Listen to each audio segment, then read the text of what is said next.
Hello, and welcome to Decorating Pages. I am your host, Kim Wannop. Happy holidays, Merry Christmas, Happy Hanukkah, Happy Kwanzaa, whatever you got going on, happy is what I wish to you. And the end of the year, isn't it crazy? I gotta say, I've been off 2 weeks, and it's been glorious. It's been awesome to be off and to have this holiday with my little 6-year-old twins, which, man, is Santa magical at 6. It's really awesome. So it's been a good time. So I'm enjoying it, and I'm watching a lot of movies. We'll probably get to that to the next episode. This episode, I'm going to keep it short and sweet, and I thought we'd reminisce a little about 2024. It's been a really great year for this podcast, I must say. I say it every year, but I'm so thankful for anyone who gives me a minute of their time, and I absolutely feel that at this point of ending this 7th season, that has become more than just a little pet project and has become something that people recognize in this production design community, and I am so grateful for that. The countless people who have reached out to me through the years and more and more, and so I am thankful for that, and I will keep it up as long as I can. I'll keep up this job. Let's keep it going. Let's see, what did I write down here? So this episode is going to highlight 2024, the best of decorating pages. The year has really been packed with incredible conversations, inspiring insights, and behind-the-scenes stories that showcase the art and craft of production design and set decoration. Just wonderful, tremendous work that comes out of our community. Just blows me away all the time.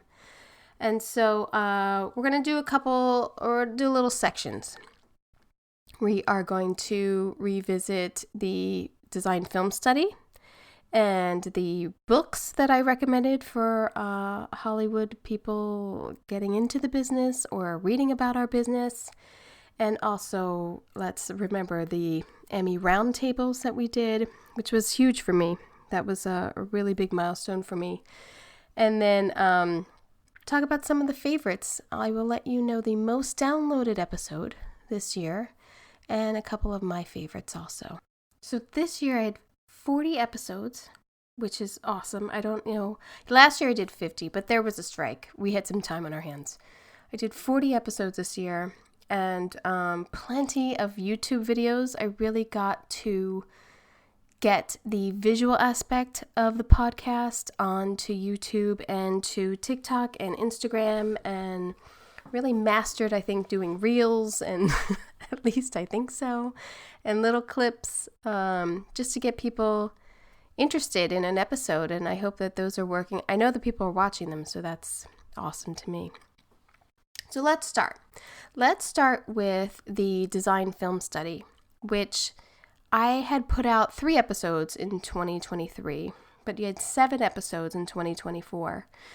So the production design film study I set up as picking a year of Oscar-nominated films and reviewing them and seeing if they hold up, seeing, like, creativity-wise what we get out of them and why we think they were nominated, who won, should they have won, or was there someone completely not even nominated who we think should have won? And it was really interesting, and so grateful to Jamie Walker-McCall, Adam Rao, Regina Graves, Howard Warman, and Ethan Goodwin in these episodes released this year, who helped me and spent time reviewing these films, and then we discussed them on the podcast. So if you are looking for just comparisons of films of a year, or how we look at them as designers and decorators, it's just an eye-opening sort of conversation, I think, that would be interesting.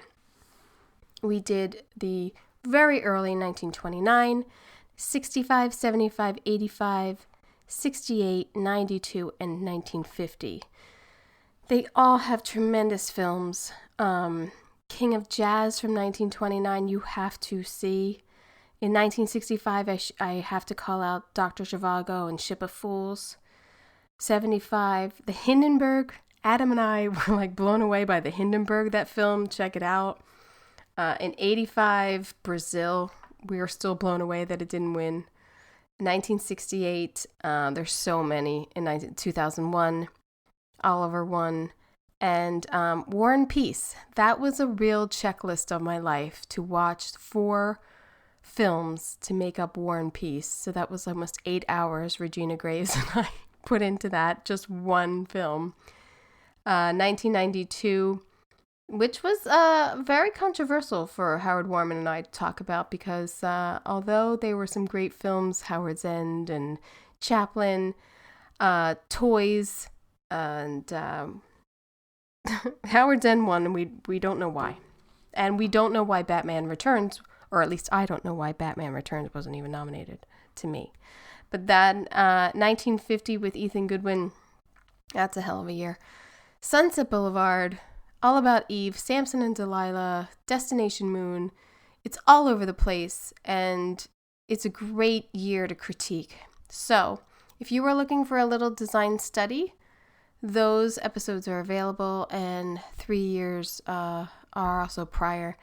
1955, 1980, and Black Narcissus, what was that, 1958 or something? There's 3 other years from 2023 release. So you actually have 11, because because 1955 there was like 10 films or something. It was color and black and white. So production designer Steven Olson and I split it up into 2 episodes because we talked for like 3 hours. So there was a lot to talk about. You get us creatives into it and we will talk about it. So the design film studies, please check them out. If you haven't, recommend them to film students. I think it's a great way to see what, as I said, us as production designers and decorators are really looking at on the screen.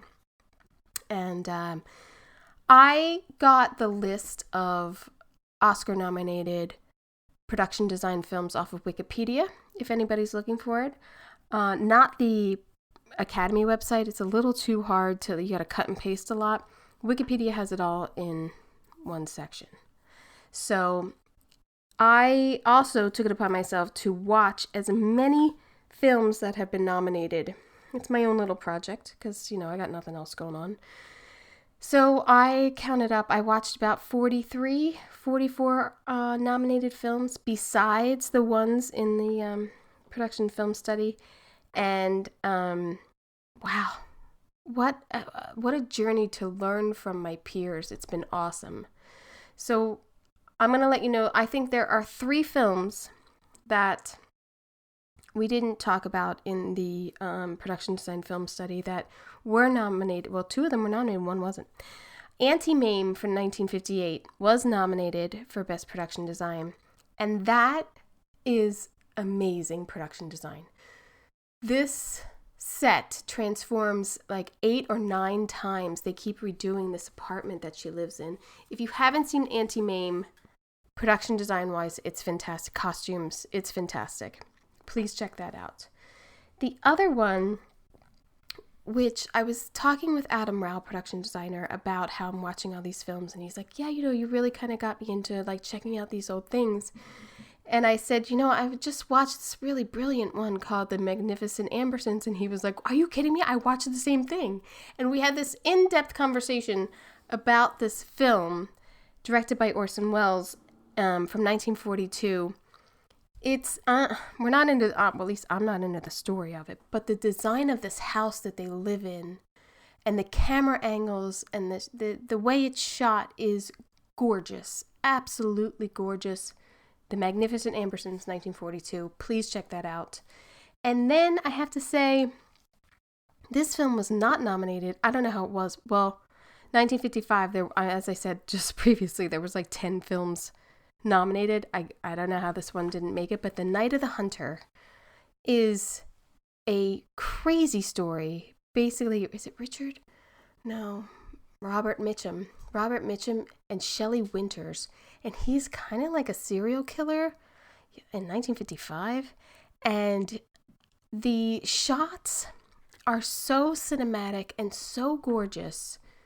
You really have to check it out. It's a mystery kind of murder thing going on. It's really beautiful. It's sad. It's a little sad. People die. But really beautiful. I'd have to say that. So those production design films of the film study, and then those 3 I would say check out. If you haven't, give yourself a little treat. Next, in 2024, I did an episode that was pretty popular about essential Hollywood reads, must-have books for film students and enthusiasts. So I have a very long commute, as I say many, many times, and I listen to a lot of audiobooks on Audible. And I decided a little, like, after the strike and everything, like, I gotta get my passion, like the passion back, and like, why are we all here? And, you question a lot of things when it all comes down to this bitterness and money and everything. So these design film study and then reading all of these books, I must have read like 5, 10, 15, 20, 30 books or something, 25 books in the last year. And so I put them together in different categories. And the first, I thought, 5 Hollywood behind the scenes books. And God, there's so many good books. It's hard to tell you what to read. I'm sorry, it is. But I loved the book Best Movie Year Ever, 1999. That, if you haven't read that, do it. Because you will understand about how the year 1999 really changed the film industry with independent films, and just, it's a fantastic read. Oscar Wars, I also thought is fantastic. How the competition has changed over the years through the industry, through the privatization of the studios, and then like race and buying Oscars, and it just goes through everything. So those would be my top 2 in that category. Period design through books. The Long Goodbye, about the making of Chinatown, is a fantastic read. Super fantastic read.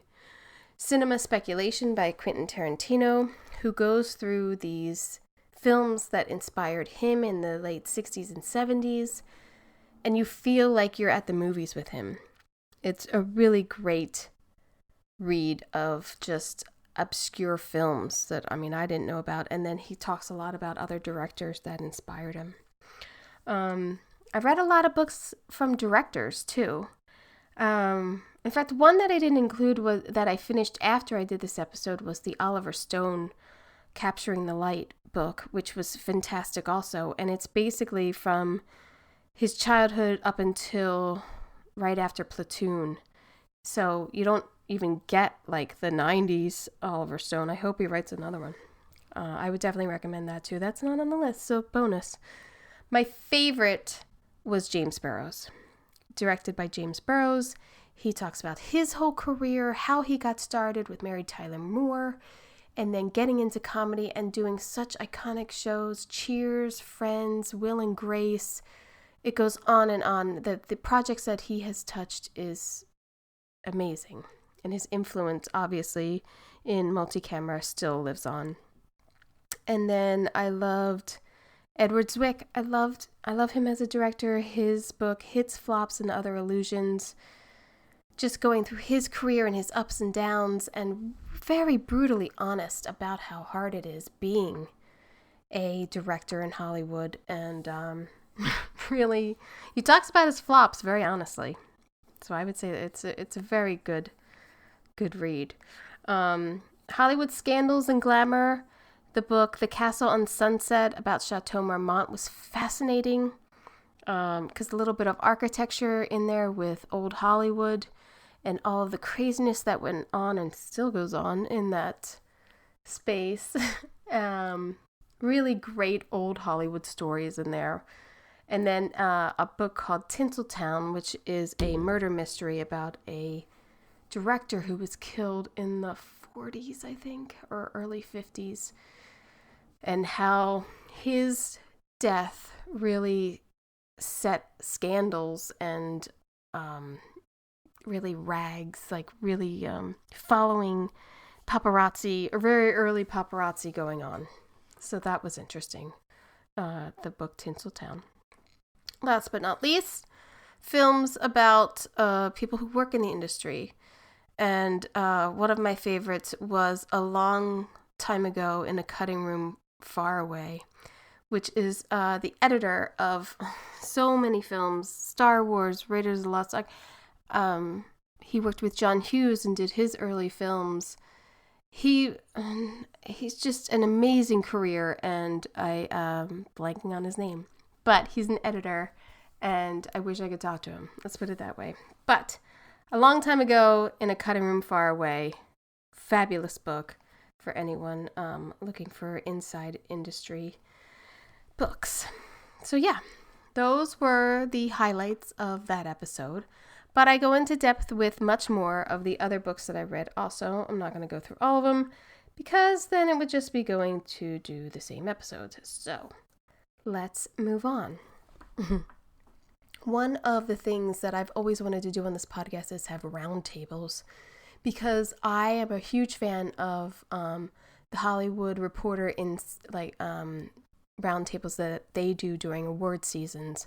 I just love the camaraderie of these actors at the tables, directors, writers. It just always has been very interesting to me to watch. I used to watch it on IFC a lot, and now it's online if you want to catch it. So my thought was, I'm going to do it. I'm going to set it up. It took a lot of coordination. I am very lucky that people at the reps of these shows and the reps of these designers and decorators helped me organize all this. So the first one we did was the Emmy-nominated 1-hour set decorator roundtable with Regina Graves, Ellen Reed, Alessandra Corzola, Lisa Lancaster, and Jonathan Lancaster.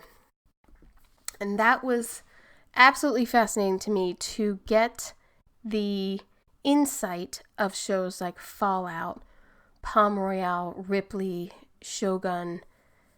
To me, having these decorators talk about their work together, and we all have the same pains and we all have the same victories, kind of.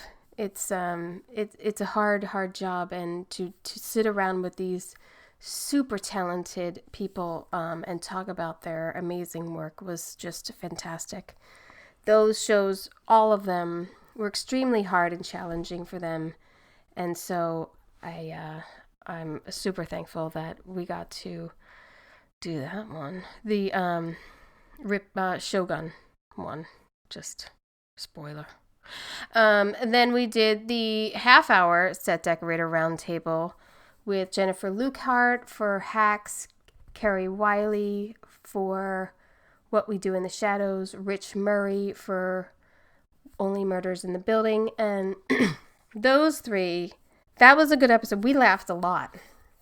I mean, there's some good comedy in there, and getting comedic sets ready for screen, as I know, I much rather do comedy. I'm going to be honest. I've always been honest about that. It's fun, and there's something you can do, and we talk a lot about the details that you give these characters. I mean, Rich goes into a whole thing that he did for Meryl Streep, unbelievable. And the vampires, and, on Hacks, and giving her history and comedy. It was very interesting and just a very different tone than the 1 hour, I would say. And fun, just fun. And then we did the 1 hour production designer roundtable with Howard Cummings, Trevor Smith, Martin John, David Grotman, and Helen Jarvis for Fallout, Fargo, The Gentleman, Ripley, and Shogun. I mean, the talent, the talent on this roundtable, and them talking to each other, and as I was so proud, asking each other questions, and it was great. It was just great to be on there like dorking out. So that was really fun to me. And to have all of these talents talking about these great shows all at once. I'm telling you, dream come true for me. So please check those episodes out. It was just so much fun to do. I hope I can do it again. As I said, it took a lot. I did them, I think, all in one day. It was like 9, 11, and 1. I did them all on a Saturday. I should thank so many people this year for working with me on Saturdays, because I have been working, so I've only really been able to do episodes on Saturdays. So thank you to everyone for giving up time for that.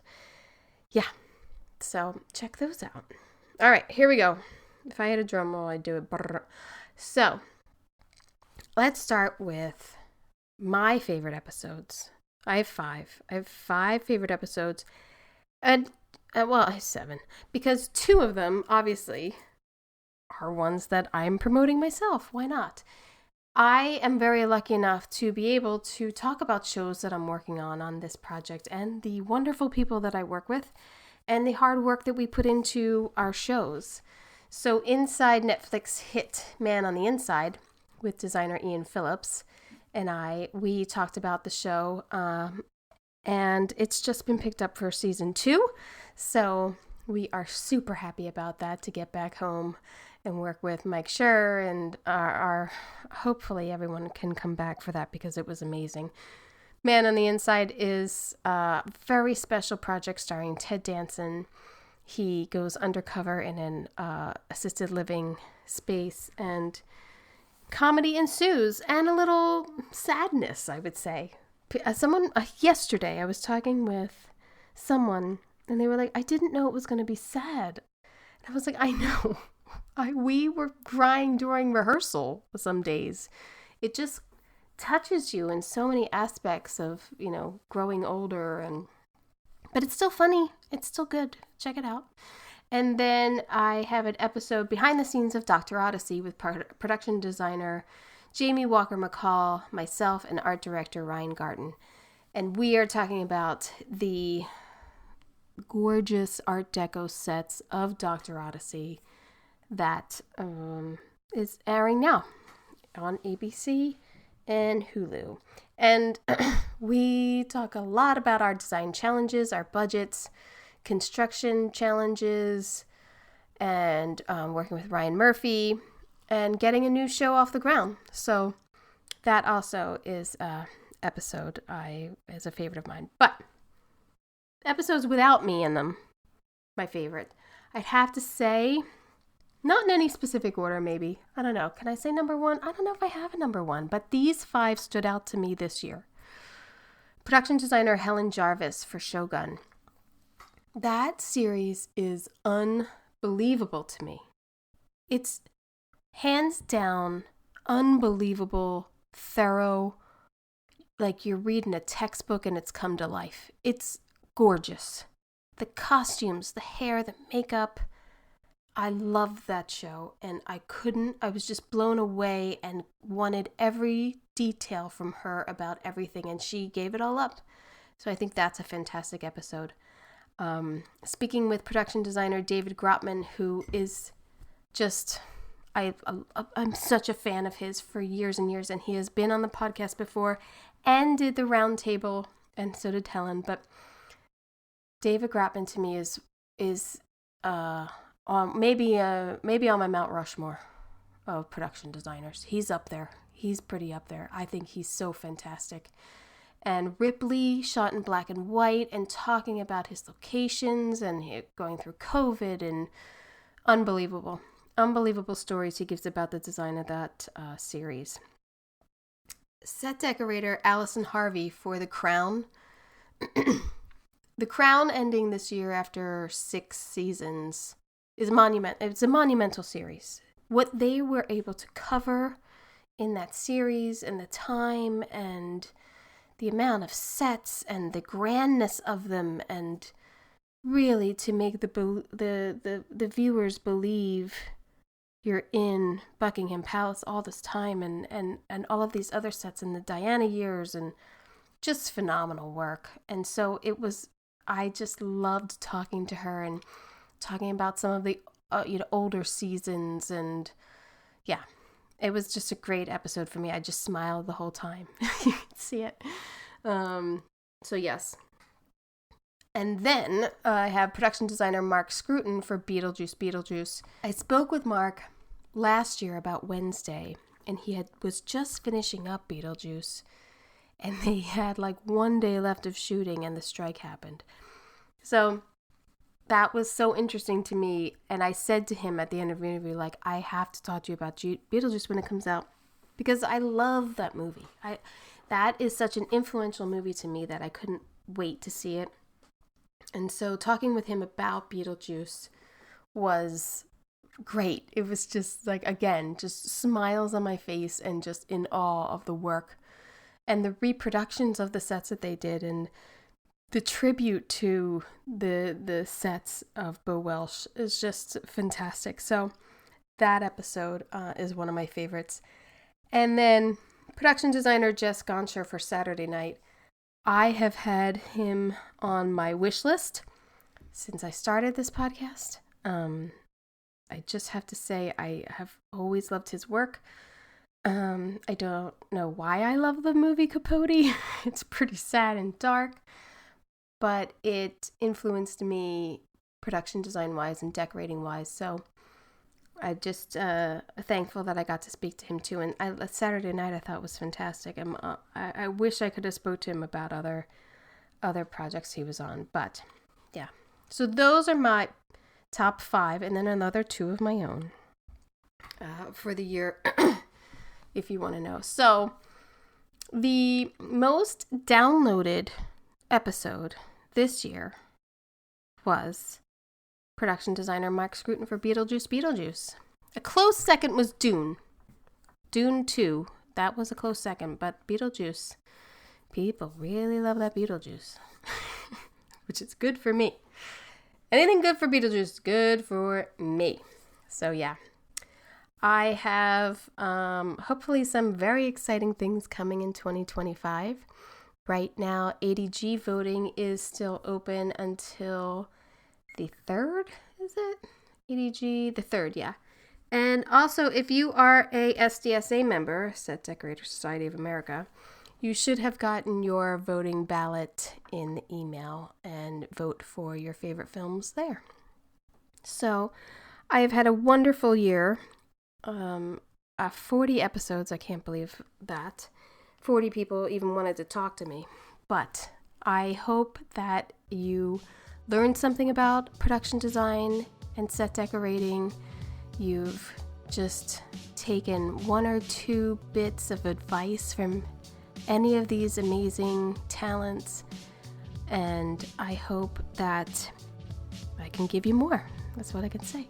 It's been a great year. I thank you so much for listening, and thank you so much for the continued support. I appreciate it so much. Following, subscribing, liking, watching the YouTube videos, watching the TikTok shorts.